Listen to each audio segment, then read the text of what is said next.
me conta uma coisa, qual era a sua brincadeira preferida? Eu gostava muito de jogar num site chamado Neopet, gente, era maravilhoso. Ou brincar de vestir a Barbie, ou até mesmo ir num site chamado MyCine, brincar com as bonequinhas de lá. Mas o que eu gostava mesmo era brincar com os brinquedos do meu primo. Isso porque o meu primo tinha uns brinquedos muito legais, tipo uns bichinhos que desmontavam, sabe? E um brinquedo que era muito comum lá atrás eram os soldadinhos. Até hoje a gente vê em algumas lojas, né? Principalmente lojinha assim de R$1,99. E se você não sabe do que eu tô falando, você provavelmente não viu o filme Toy Story. Lá a gente tem esses soldadinhos aparecendo, já que eles eram um brinquedo super tradicional. E é desse tipo de brinquedo que a gente vai falar hoje, porque hoje a gente tem a estreia da nossa série de vídeos sobre o Anos de Chumbo. É o livro que vai cair no segundo aqui. Vídeos em que eu vou trazer pra vocês não só a referência ao conto, mas também exercícios pra gente fazer. Então fica aqui que esses vídeos estão muito legais e a gente vai começar hoje a falar desse conto que dá origem ao nome do livro, O Anos de Chumbo. Uma coisa que eu acho legal explicar, que nem todo mundo tá ligado, é o que significa essa expressão Anos de Chumbo, né? Essa expressão, gente, ela faz referência ao período em que o Brasil viveu no regime militar, né? O regime opressivo, o regime ditatorial. Então é um período que ficou muito conhecido por repressão política, censura, violação dos direitos humanos, a impossibilidade de pensar e de se expressar. Afinal, gente, vamos pensar no que é o chumbo, né? O chumbo é um metal pesado, é tóxico. Não nada melhor para representar essa repressão, essa dureza do regime militar. E aí talvez você pergunte assim, Alana, mas como que eles conseguiram fazer isso, né? Como que eles conseguiram instaurar esse regime no Brasil? Na verdade, gente, o que eles alegavam é que era necessário que eles fossem duros, assim,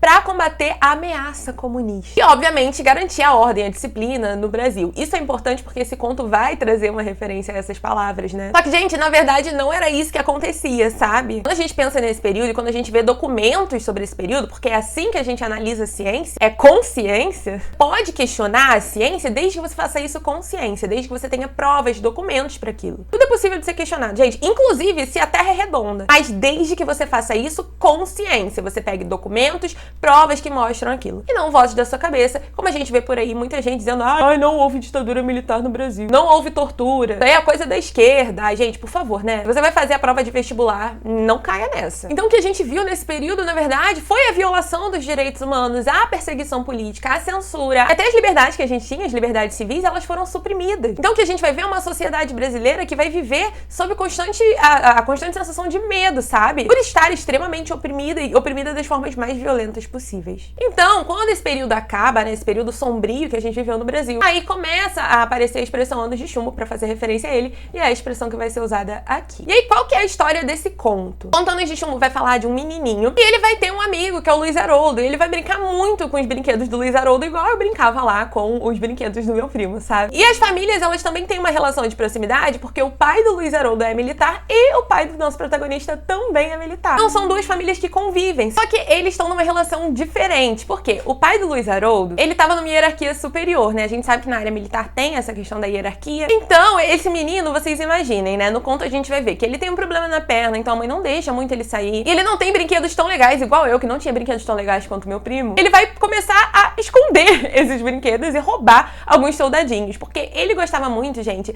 de fazer referências, né, nas brincadeiras dele, a guerras e fatos que aconteciam mesmo, sabe? Inclusive, se você é meu aluno e assistiu os vídeos aqui, você já sabe o nome desse recurso, que é verossimilhança externa. É quando uma coisa do livro faz referência a uma parada que existe fora dele, sabe? Então a gente vai ver que os começos dos capítulos, eles vão mostrar pra gente referências a batalhas, a guerras, a personalidades que existiam. E aí ele começa a pegar esses soldadinhos e esconder e roubar, né, do menino pra poder brincar depois. Só que aí, olha a treta que vai rolar. O pai desse menino vai descobrir e ele vai acabar com ele, gente, porque o que a gente vai ver ao longo desse livro é que o pai, ele é muito violento em vários aspectos, tanto com o menino quanto com a mãe, e ao fim do livro, ao fim do conto, perdão, a gente vai ver que ele é violento também com os prisioneiros, né, porque ele participa da tortura.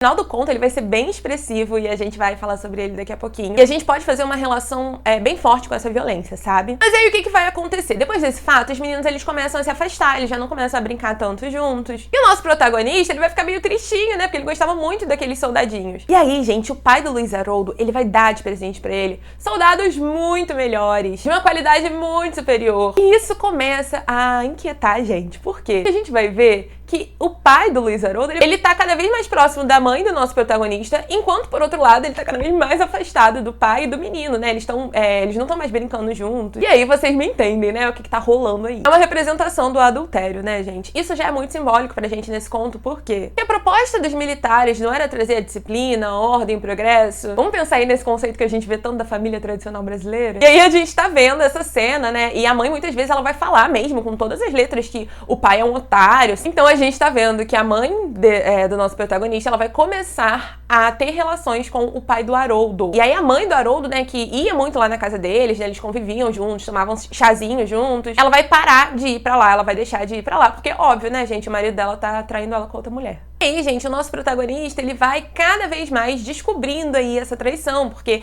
ele era muito dependente da mãe, então às vezes ele ia procurar a mãe, ele ouvia a mãe fazendo uns barulhinhos ali, sabe? Ouvia a respiração do outro e até mesmo eles debochando do pai deles. E aí ele vai começar a perceber isso. E aí, gente, lembra que eu falei pra vocês que esse menininho, ele brincava muito, fazendo referências, né, a batalhas que existiam, fazendo essas referências? Então presta atenção, a gente tem uma criança que cresce num contexto que já é politicamente opressivo. Ele é muito protegido pela mãe, então ele não pode sair muito por causa da deficiência física dele. Tem um pai extremamente violento e que, como a gente descobre, né, não só com ele, não só com a mãe, mas também com os prisioneiros. Pra uma criança ter contato com isso tudo já é muito pesado, né? Então, assim, ele brincar com as guerras é a menor das preocupações. Na verdade, isso mostra pra gente o potencial de influência cultural da família, né, da cultura, da política, de onde a gente vive. Eu sempre gosto de usar esse exemplo. Pensa na pessoa que talvez seja um referencial pra vocês de intelectualidade, o Einstein. Será que se o Einstein tivesse nascido no lugar onde ele não pudesse se alimentar, onde ele vivesse sob constante medo e violência, ele seria o Einstein? Será que ele conseguiria ter desenvolvido as habilidades que ele desenvolveu? A cultura, a nossa sociedade, eles têm um papel muito grande. Isso vai ser crucial pro final do livro. Por quê? Esse livro termina com um menino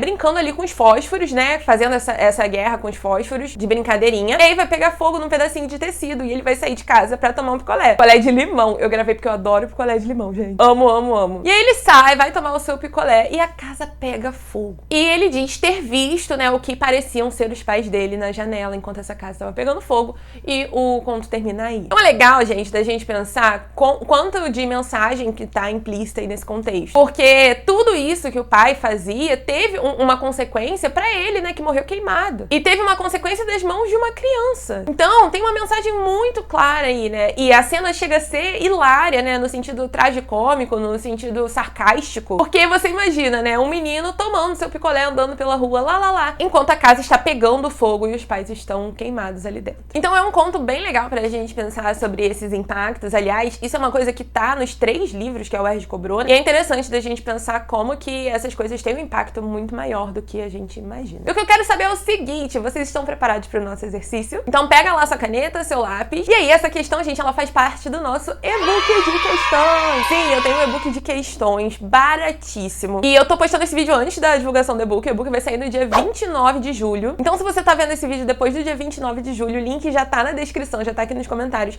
Você pode acessar. E tem o cupom aluno da Alana para as primeiras vendas. Vamos dar uma olhadinha lá no e-book e eu espero que vocês gostem. Vamos fazer a questão? Em 9 de maio de 1971, a cavalaria do Exército Confederado atravessou o rio do Tennessee sob o comando do general James Stuart, que ato contínuo apontou seus canhões contra o Forte Anderson. Em 21 de julho de 1970, o pé das pirâmides, as tropas de Napoleão desbarataram o exército de mamelucos, derrubando todos os cavalos e avançando rumo ao Cairo. O recurso da verossimilhança, usado nas brincadeiras do protagonista, é responsável por: alternativa A, exprimir a verdadeira posição política do narrador; alternativa B, conferir ao mundo imaginário a percepção da realidade; alternativa C, preservar o caráter lúdico da batalha representada; e alternativa D, atribuir lirismo e subjetividade a um ato de entretenimento. Pausa esse vídeo, pensa com carinho, responde e aí dá play de novo pra revelar a resposta pra você. Fez a questão? A alternativa correta é a alternativa B. Então vamos ver por que a B é certa e por que as outras não podem ser. Quando a alternativa A fala sobre exprimir a verdadeira posição política do narrador, na verdade, gente, esse narrador é uma criança, né? A gente vê um menininho, um narrador em primeira pessoa. Então, ele não tá usando essas referências pra dizer de qual lado político ele tá. Na verdade, ele tá reproduzindo aquilo que ele vê na televisão, que ele vê os pais, que é como a gente faz, né? Brinca de escolinha, brinca de professor, brinca de várias coisas. Eu, pelo menos, brincava, né? Não sei se vocês brincavam. Quando a gente fala na letra B de conferir ao mundo imaginário, a percepção de realidade, isso, gente, tem a ver com o conceito de verossimilhança que tá no enunciado. Verossimilhança, no caso a verossimilhança externa, é a semelhança com a realidade externa à obra. A gente vai ver referências ao Rio Tennessee, a gente vai ver referências às batalhas, a Napoleão, e é a imaginação da criança, né, brincando ali como se ele tivesse de fato na batalha. Por isso que a resposta é a letra B. Letra C fala de preservar o caráter lúdico da batalha. E, na verdade, gente, lúdico é aquilo que é divertido, né, que tem a ver com brincadeira. E a batalha não foi uma brincadeira. A batalha, ela foi real, sangrenta, terrível. Então ele tá atribuindo um caráter lúdico a esse acontecimento? A gente pode até pensar que sim. Mas não preservar uma coisa que é inerente à batalha. E a letra D, atribuir lirismo e subjetividade a um ato de entretenimento. Lirismo, subjetividade, é você dar àquela coisa um tom poético, um tom subjetivo, uma coisa que tá na sua cabeça, os seus sentimentos. E não é, ali ele tá só brincando e usando as batalhas como referência para as suas brincadeiras. Então por isso que a alternativa correta seria a alternativa B. E se você tá vendo esse vídeo depois que o segundo vídeo já foi lançado, eu vou deixar passando aqui pra vocês o segundo vídeo, que é do conto Copacabana. Você pode clicar aqui do lado pra estudar comigo e fazer o exercício. Não esquece de dar uma olhadinha no e-book pra você conseguir estudar e ter acesso a essas questões que eu preparei com muito carinho pra você. Beijo grande, tchau!